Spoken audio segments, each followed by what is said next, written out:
Hello, everyone.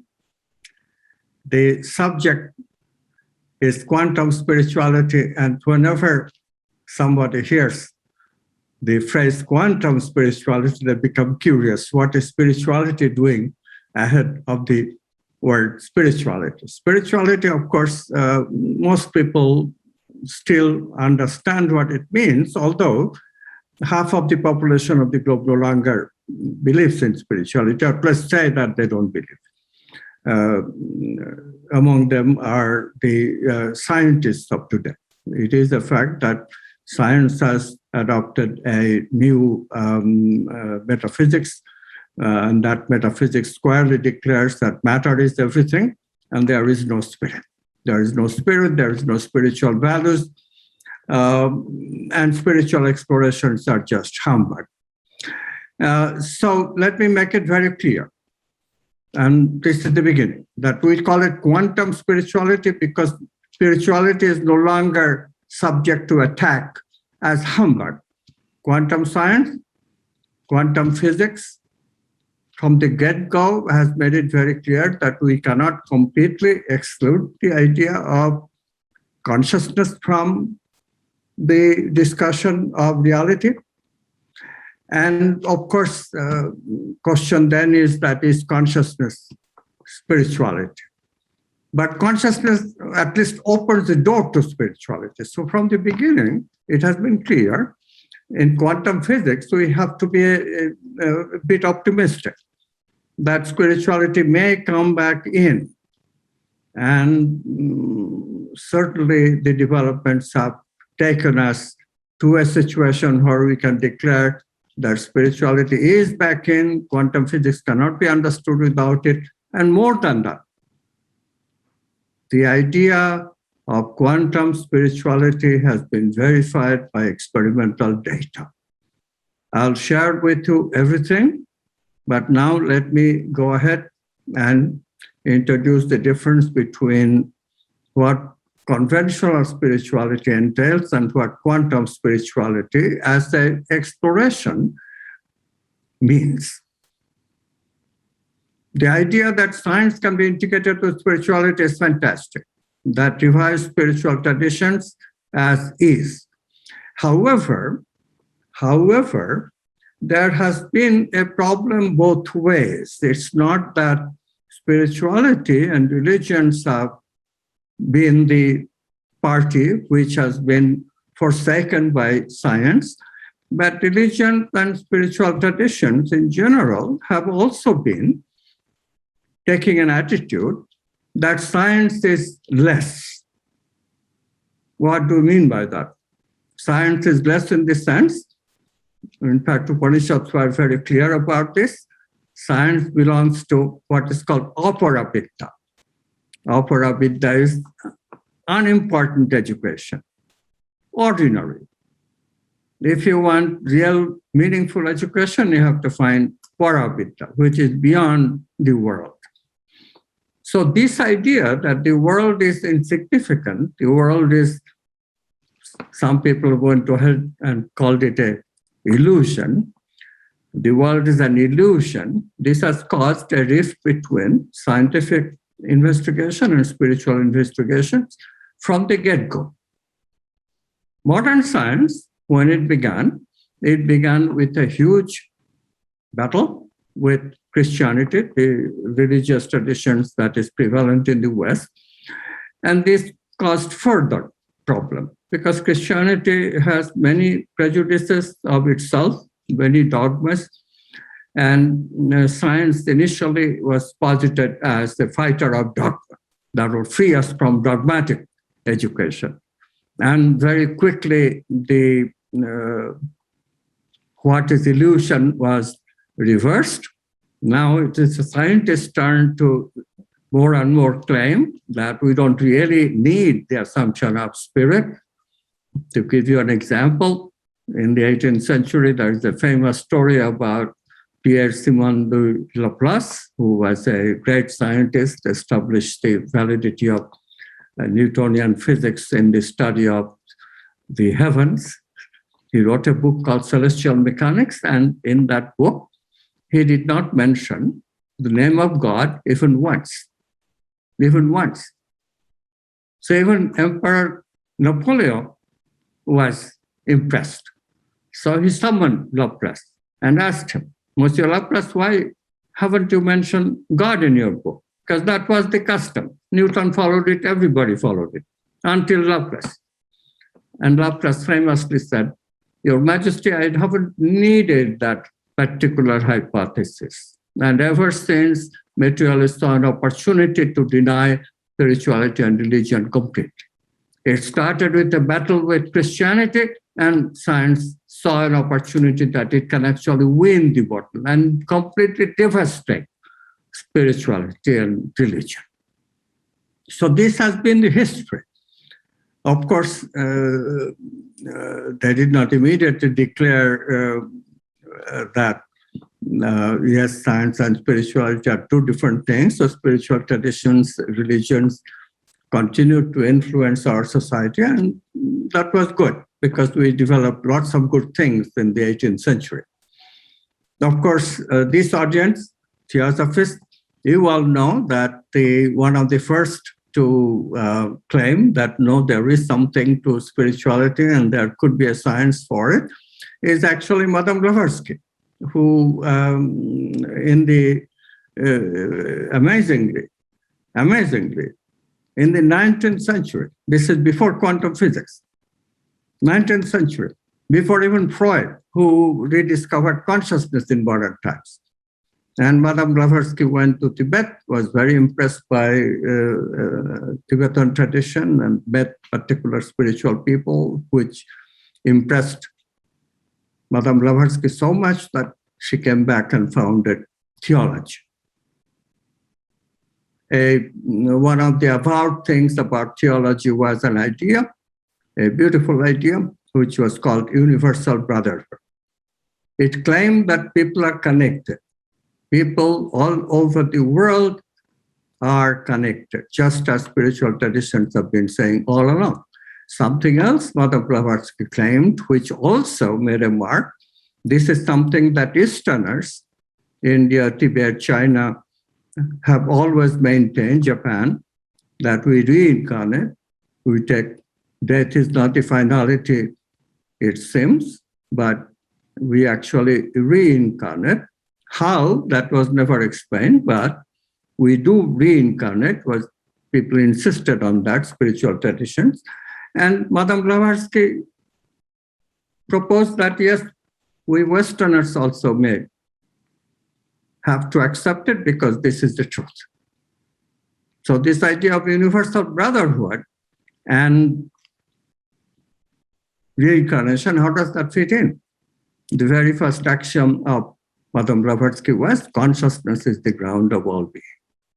Amazing statement, considering that it was in the 19th century. Darwin's theory was supposed to make a tremendous impact. Actually, that's thanks to Herbert Spencer. Darwin was quite a religious man. That the idea was that Darwin's theory demolishes the book of Genesis and with it really makes a chink in the armor of Christianity. So then Freud in around the 1900s and Max Planck with the idea of quantum in physics. Now, the idea of quantum, the word quantum just simply means a discrete quantity of energy. What Planck was trying to say is that it is already known matter consists of discrete elementary particles. Planck is trying to say that, look, radiant energy, at least, also consists of discrete units of energy. He called them quantum, plural quantum. And Einstein changed the game again 5 years later. Einstein said, well, look, this is true. Light is quantum. Einstein, in fact, suggested an experimental proof of that. Not just radiation, radiant energy, but take light and shine it on a piece of metal and it will emit electrons, like a discrete object has hit the electrons at the surface of the metal. Photoelectric effect. But then there's a problem, huge problem. And this is the opening of quantum physics, what we call quantum physics. The idea of quantum does not make physics. But this idea now becomes a really new information that suggested that a new paradigm is needed. Einstein is saying light consists of quantum, but light has been known since the days of Newton to be a wave. In fact, Newton suggested that it was a particle, but Huygens experimentally demonstrated that no, it consists of waves. Light is a wave. It's easy to verify light is a wave. No doubt that light is a wave. And now Einstein is saying, no, it's also easy to verify that light is particle. So this was called the wave-particle paradox, wave-particle duality, by all sorts of names, but it's a tremendous riddle. So 1905 to 1925, 20 years. And then Heisenberg and Schrödinger, two great scientists, they discovered equations that first gave us a hint of entirely different paradigm creating a different picture of reality. Why? Because they said that, look, it is true that there are waves. It is true that when we see these waves, we see particles. And the interpretation also should be the obvious interpretation that the mathematics is telling us. They are waves, but the mathematics is telling us that the waves are waves of possibility. They are not waves of actuality like water waves. They are waves of possibility. We never see them in space and time. In space and time, when we measure, then we always see the particle nature. Waves collapse into particles. This idea, still some people struggle with it, but this idea, generally speaking, is now accepted. That yes, quantum physics has to have the concept of waves are reduced to a particle. That's the formal way of telling it, the reductionistic principle, reduction principle. But popularly speaking, as I said, quantum objects are really waves, but they are waves of possibility, not waves in space and time. When we measure them, they become particles. And experimental data is easily interpreted in this way, and possibility cannot directly be measured, but when we get the particles, we can measure the probability associated with the possibility. For example, an electron as a possibility wave can be in many places at the same time.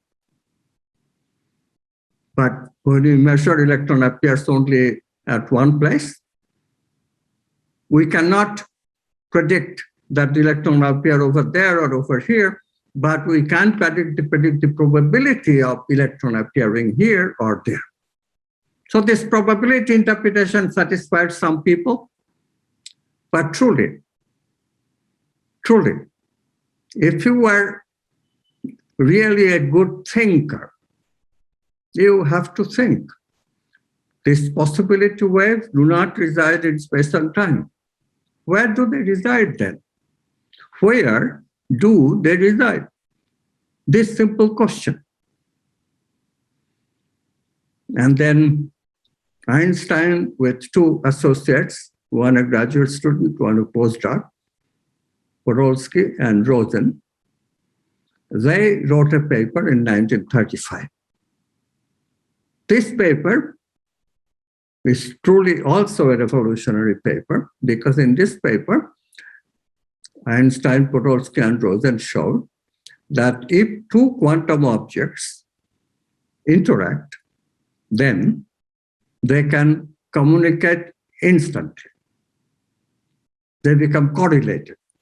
In that correlated state, they can communicate instantly. What does that mean?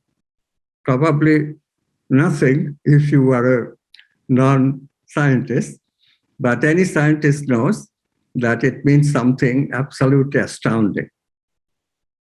Because in space and time, nothing can move instantly from one place to another. Nothing. What does that mean then? They communicate without signals. But in space and time, everything has to communicate with signals. So then, now there is no option. These objects must reside outside of space and time in a measurable way. Because if we can show that, yes, these quantum objects interact, once they interact, they can communicate instantly, faster than the speed of light, which is the maximum speed allowed in space and time, then we have proven that these objects do reside in another domain outside of space and time. And in this domain, objects can communicate without any signal. Now think a little more. Who can you communicate with without signal? Even in space and time, we can communicate always with ourselves without signal, and only with ourselves. So two objects communicate without signal also mean that the objects are one. Objects are one. Now go back to some of what I said in the beginning, spirituality, Madame Blavatsky's statement, ground of being. If spirit is the ground of being, if consciousness is the ground of being, what does that mean? That means consciousness is one and only. Everything comes from consciousness. That oneness, same idea, now being recovered from Einstein, Podolsky, and Rosen's beautiful work. Proof? If we can prove that two quantum objects can communicate faster than the speed of light, we have proven oneness, and very likely this domain of these waves, possibility waves, let's call it domain of potentiality, is a domain of potential oneness as well. So this is what I was talking about, the possibility of experimental verification. But experimental verification is a big problem with such an enormous task of proving something that is traveling faster than the speed of light. They're very difficult to prove. So it took a long time. It took a long time and some theoretical development before scientists could manage to do it. However, it did happen. In 1982, Alain Aspect, a French scientist in Paris, demonstrated that yes, there is signal-less communication. Two correlated photons, which come from the same place, interact closely, become one, and they do communicate faster than the speed of light, because it was shown that yes, even when they are separate. First, the demonstration consisted only of 8-meter separation, laboratory distance, and it was demonstrated that the communication was faster than the speed of light. You can never prove that communication is instantaneous, because that means measuring infinite speed. We cannot measure that. But if we can measure faster than the speed of light, scientists accept that, yeah, it is instant, because otherwise you have to demonstrate particles having faster than the speed of light object, and that never has happened. We never have been able to demonstrate any material object having faster than the speed of light, but not infinite speed. But quantum objects do have infinite speed if they're correlated, and therefore the conclusion is that Einstein-Podolsky-Rosen paradox means that this domain is the domain of potential oneness. If one's objects are correlated, they become one. They are capable of instant communication.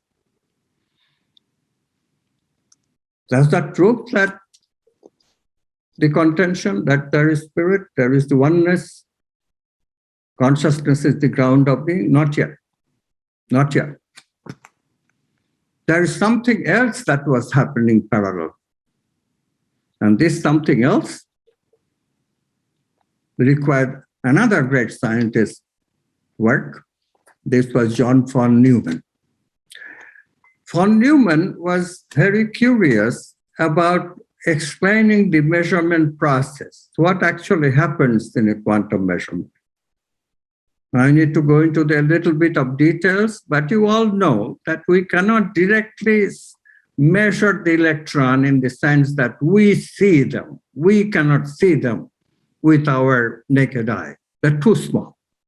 We cannot even see them with an ordinary microscope. Too small. Can we see them at all? Yes, we can. We can take their pictures. In a cloud chamber, a chamber with condensed vapor, and that can take a picture of an electron moving through it. We can also measure through what is called a Geiger counter. You may have seen those counters which if you put in front of a radioactive substance, they will go tick, tick, tick. They're detecting the electrons coming from the radioactive substance. So we can measure. The measurement device is called an amplification device. They amplify the signal, and then we can hear it, we can see it, we can see its photograph. That's the way we measure it. And then von Neumann argued something that nobody saw before. He argued that, look, matter is reductionistic. Objects can be reduced to smaller and smaller objects, and eventually the reduction stops at the level of elementary particles. Bach stops there. But elementary particles then make up everything. Elementary particles make atoms, atoms make molecules, molecules make cells or big objects like a solid, living cells as well, and living cells make the brain, and brain makes consciousness. But all this is very funny. All this is very funny because the base level, the elementary particles, they're just possibilities. So if possibilities, they are possibilities, then atoms must also be possibilities, then molecules must be possibilities, then cells must be possibilities, brain must be possibility. And if consciousness is coming from our brain, which was the conventional belief, you probably believe that way too. And then your consciousness must also be possibility. Possibility coupled to possibility, can that give you actuality? Never. That was von Neumann's point. He even proved it mathematically. He said no material interaction can ever convert possibility into actuality like we are seeing in the laboratory. In the laboratory, we are seeing every day possibility we observe become that actual particle, quantum object, electron or photon. So who is doing it? Who is doing it?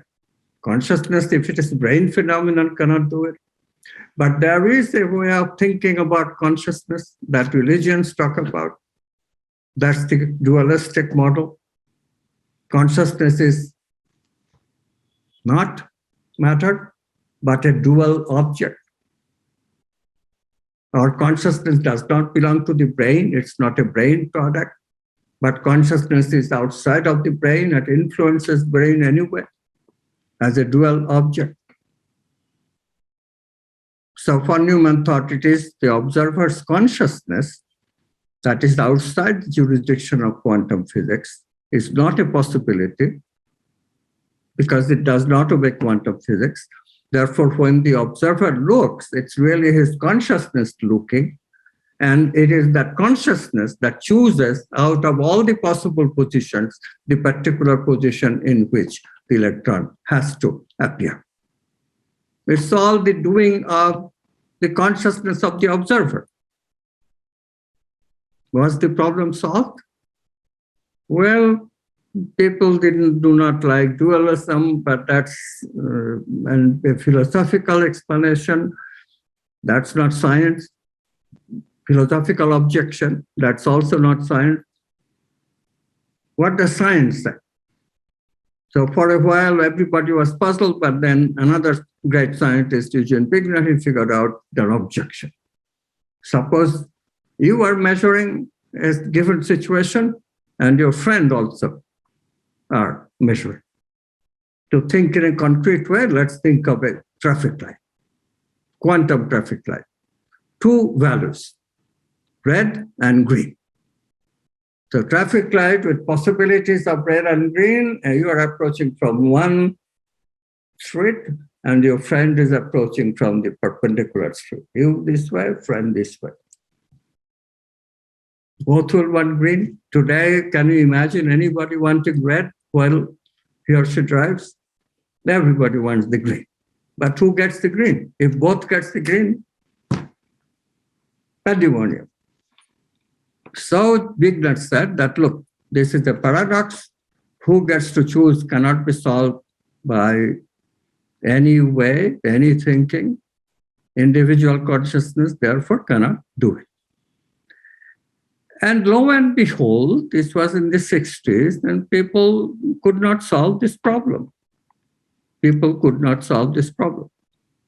Nevertheless, it was talked about a lot in the New Age circles. So that's how I came to know about this. I was a graduate student in quantum physics, of course, and I used quantum physics, but in those days, study of quantum physics was completely discouraged by our professors who said that, look, this problem cannot be solved. Nobody understands quantum physics. Don't go there. So I never went there. I used quantum physics. I knew how to calculate with quantum physics, but I never asked the question about how does the possibilities collapse into an actuality.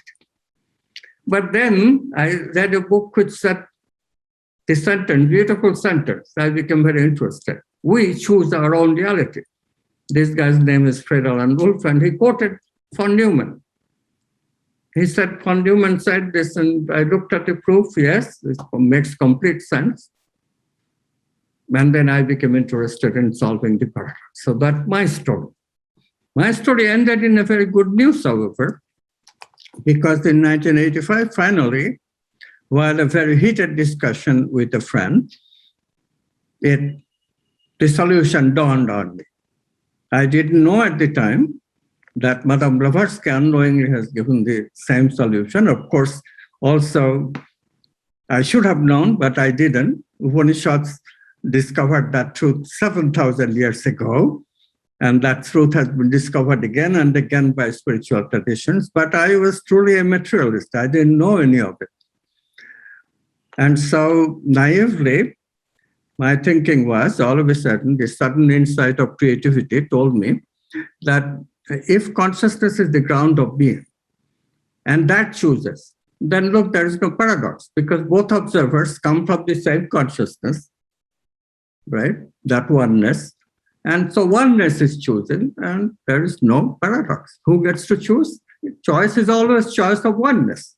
Choice is not an individual choice. So we only think that it is individual choice because we experience consciousness at a level where we have become individual. But couldn't that be due to conditioning and brain stuff that makes it seem that way? And indeed, after I discovered it, I read all kinds of spiritual literature. And yes, spiritual literature starts saying all these things in the same basic way. And so by the time I wrote the paper first in 1989 and the book Self-Aware Universe in 1983, indeed, I talked about it as integration of science and spirituality. I still did not know theosophy. So how theosophy came into my life is a few years after that. In 1993, I was at a radio show, and this old lady started asking me questions, and that question was so peculiar, it completely threw me by surprise. What happens after death? Now, of course, I grew up in India, so I was not completely foreign to the idea of reincarnation, but I couldn't accept it. Although I knew through my book, Self-Aware Universe, and the wisdom that I gained on that night in 1985, that consciousness is the ground of being. So I gave a lame answer. That, look, I don't know what happens to individuality, but yes, consciousness does survive. Consciousness cannot die because it is the ground of being. It's the oneness consciousness. Individual, I don't know. And the lady was not satisfied. So, okay, so I come back home, which was Eugene, Oregon, and this guy, a theosophist, he comes to my office and he's registered for a reading course in quantum physics. He wants to read with me Self-Aware Universe. But of course, I gave him the first lecture. He listened very carefully. And from the second day on, he started talking about reincarnation. Amazing, amazing. And he talks so convincingly about theosophy and Blavatsky, this very mysterious lady going into Tibet. And so I was kind of hooked just to hear his stories. And he gave me books. I read some very impressive data. I learned about Ian Stevenson, wonderful data about all these reincarnational stories that he collected and verified some of them. Very impressive. Still not convinced. And one night a dream comes to me. In the dream, I'm hearing a voice. And the voice says, Tibetan Book of the Dead is correct. It's your job to prove it. Okay, Tibetan Book of the Dead is one of the books that this theosophist suggested to me, and I did take a look at it, and it talks about a spirit, kind of a soul living the, well, it does not mention soul exactly. It's Tibetan after all, they're Buddhists, so they don't have soul, the concept of soul. But it says about a surviving entity, and that entity does go out of the brain and encounters all kinds of stuff. Tibetans call it bardo, goes through the bardos. Beautiful book, but how does it belong to science? That was the problem. But then the dream, the words that I heard was so peculiar that it completely hooked me. The words were, Tibetan Book of the Dead is correct, it's your job to prove it. And then I became obsessed. And of course, this fellow, he is encouraging me. And then a graduate student from philosophy at the University of Oregon, she started calling me saying that my boyfriend has died. I'm really suffering from mourning. I don't know what to expect, but I have heard that you are working on survival after death. How she heard it, I have no idea.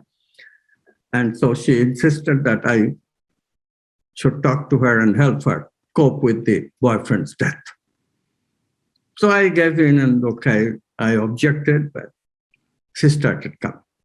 So we had a sort of a group of people who discussed reincarnation and how it could happen, all that stuff. And lo and behold, the ideas actually came. The crucial idea was that yes, there is a surviving entity, but that surviving entity is not an entity like we think of an entity, but that surviving entity is actually the propensities, the karma that we pick up during our life. That's what travels after death. And why? Because that karma, I was able to prove with the help of a graduate student, is actually not recorded in the domain of space and time, but recorded in that domain of potentiality that I talked about before. Incidentally, now is the time to talk jargons with you. Faster than light communication in quantum physics is called non-locality. Non-local communication. And then let me comment some more things about this non-locality.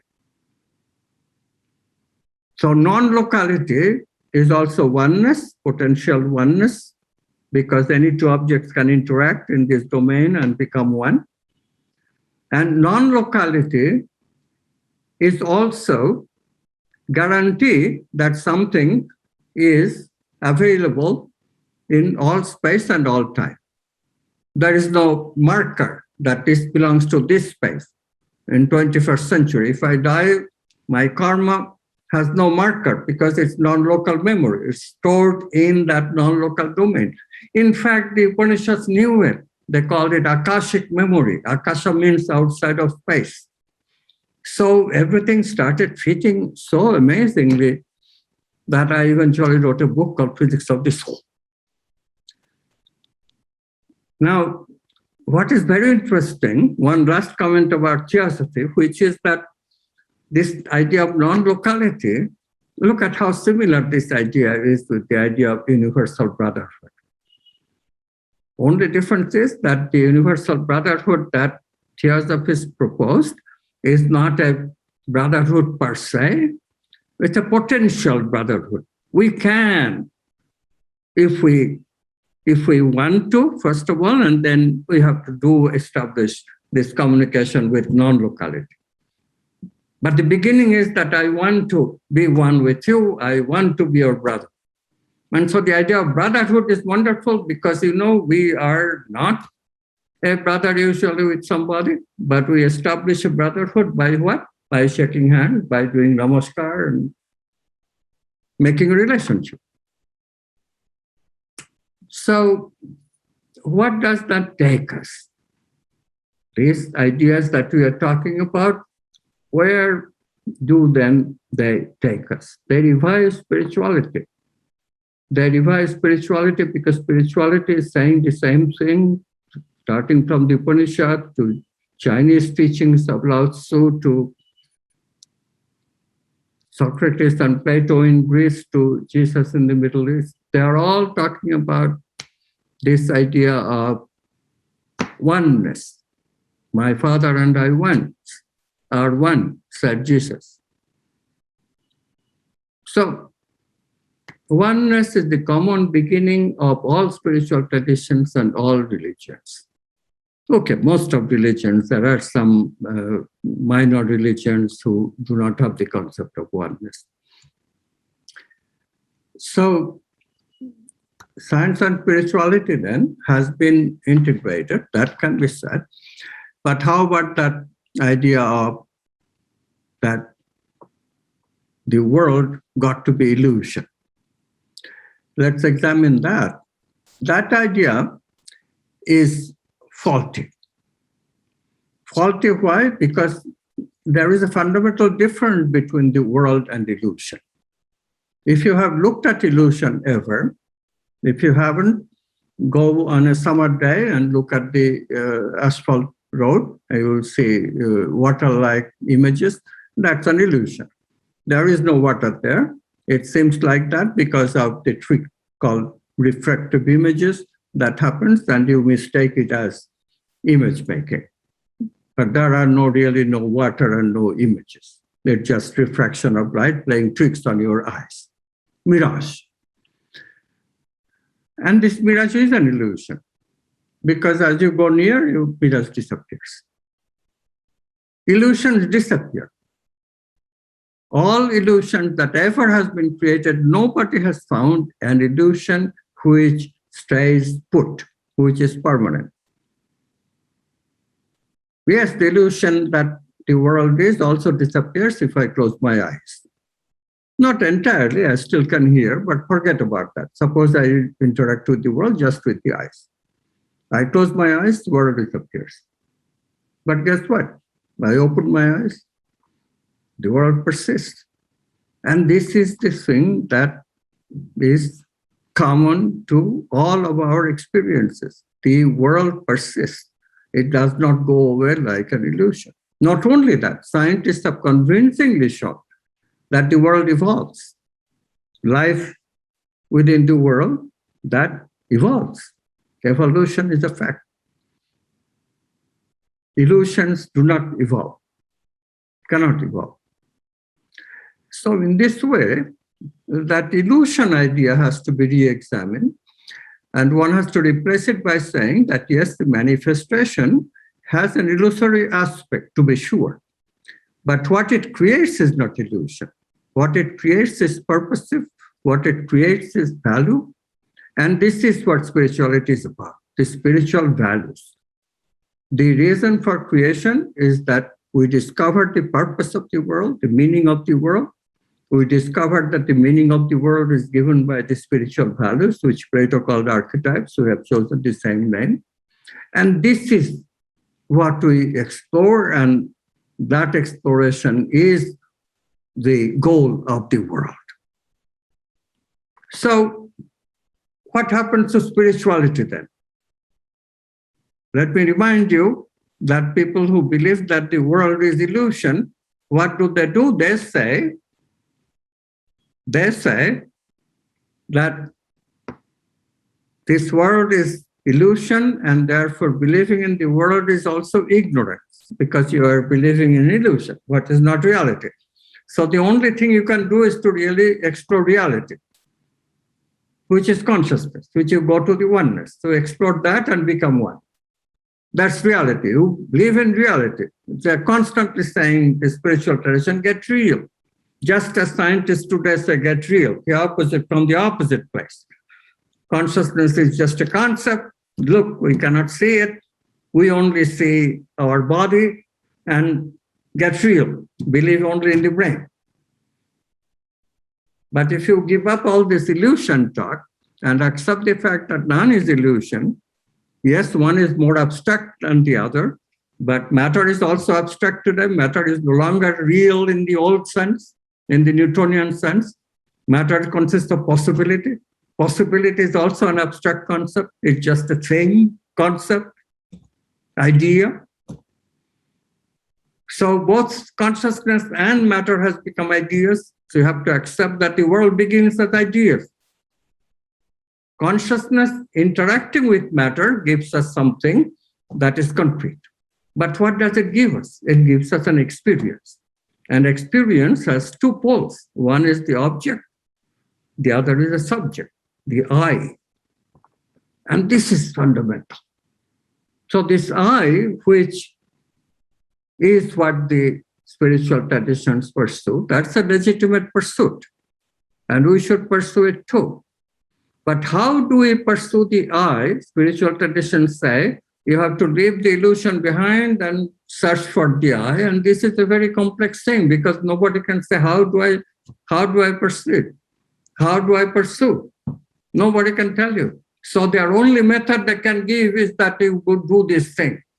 Sanskrit word is called neti, not this, not this, not this. So you go on and pursuing, you examine everything around you and you say, okay, is this God? No, it's not. Is this God? No, it's not. Is this spirit? No, it's not. Infinite world, infinite things to decide. How many netis can you say in your life? Never will reach infinity. So the problem was that very few people got spiritual enlightenment that way. If that is the object of life, then we are very stuck. Very stuck. Now, quantum spirituality. What have we learned from quantum physics? The purpose and meaning of the world is to pursue the archetypes, pursue the values, embody them, explore them and embody them. We know what embodiment means. When we see a computer, it just matter, electrons moving in certain ways, but that's hardware. We cannot use it. So what do? We make software for it to operate the computer, right? So software is the representation of our thinking onto the computer. So similarly, consciousness gives us hardware, the human body, and makes software with other ideas of consciousness, such as vital energy, such as mind, such as the archetypes. And then as we embody them, we make software. And it is this software then to build better and better software. That is the objective of human life. So once you have looked this way, once you have looked at things this way, you see spiritual journey changes. Quantum spirituality is then the exploration of the archetype and making better and better software for ourselves. And this is what takes many, many incarnations. This is why reincarnation exists, and this is why all this now fits into a totality that makes complete sense.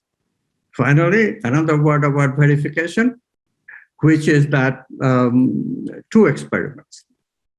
One experiment was done by a Mexican neurophysiologist, Jacobo Greenberg, and he did a wonderful thing. He took two subjects and figured out how to correlate them. Correlation of electrons and photons is simple. You just bring them closer together. You come close together, human being, nothing much happens. We know that. Correlation, establishing brotherhood, is not a simple thing. So what do? Spiritual tradition gives us a hint. If two people meditate together, if they pray together, then they can correlate. So Jacobo led these two subjects meditate together with the intention that they will have brotherhood, they will have non-local correlation between them. They will be able to communicate instantly. And then they are separated, put into Faraday cages so that electromagnetic signal from one to the other cannot travel through the walls of this chamber. And now they are meditating, and while they are meditating on the oneness, their brains are connected to individual electroencephalogram machines. And guess what? One subject is shown light flashes, his brain waves captured in the EEG. Those same kind of brain wave shows up in the other subject's EEG who has not seen any light flashes. So literally, electrical signals are traveling from one brain to the other without any electromagnetic connection. Imagine that. Non-locality. Communication at a distance without signal, because no signal can travel between the two. So this is the first proof that yes, there is non-local consciousness that connects two people who are correlated, who are into that oneness. What is the next proof? If consciousness really creates software in us, consciousness really can make representation and is the origin of the self that we experience, eventually the self becomes very local and conditioned. That's the ego we experience. But there must be a self beyond the ego, if this is correct. And we should be able to measure that. Like when Jesus says, "My Father and I are one," he must be in a non-local self. Or when the Upanishad declare, Sarvang Kalidan Brahman, or Aham Brahmasmi, I am Brahman, I am that consciousness, that oneness. They must be speaking from that place of oneness self. And actually, to tell you frankly, I had a oneness experience myself. So I knew that there is some validity to this thing before I discovered that consciousness is the ground of all being. And I suspect that Madame Blavatsky must have gone through similar experiences before he actually bought this idea from spiritual traditions. And so the oneness self then is something that people can experience. But can we convince scientists? Because one person's experience, or two people, or even 50 people, or even 100 people, it will never convince scientists, because our experiences are subjective. We can never overrule that objection. Yes, experiences are subjective. Many people experiencing the same thing, we should believe it, but still, skeptics can maintain certain amount of skepticism. But then neuroscience came along with huge advances, and they now can take pictures. They're called MRI pictures. But a more recent development is fantastic. Not only can they take pictures of the internal organs of the brain, but with this technique called fMRI, they also measure the oxygenation of the various apparatuses of the brain. So you can exactly know which apparatus. Not only you can take the picture of all the apparatuses in the brain, but you can tell which apparatuses are actually active, because there will be oxygenation in those apparatuses.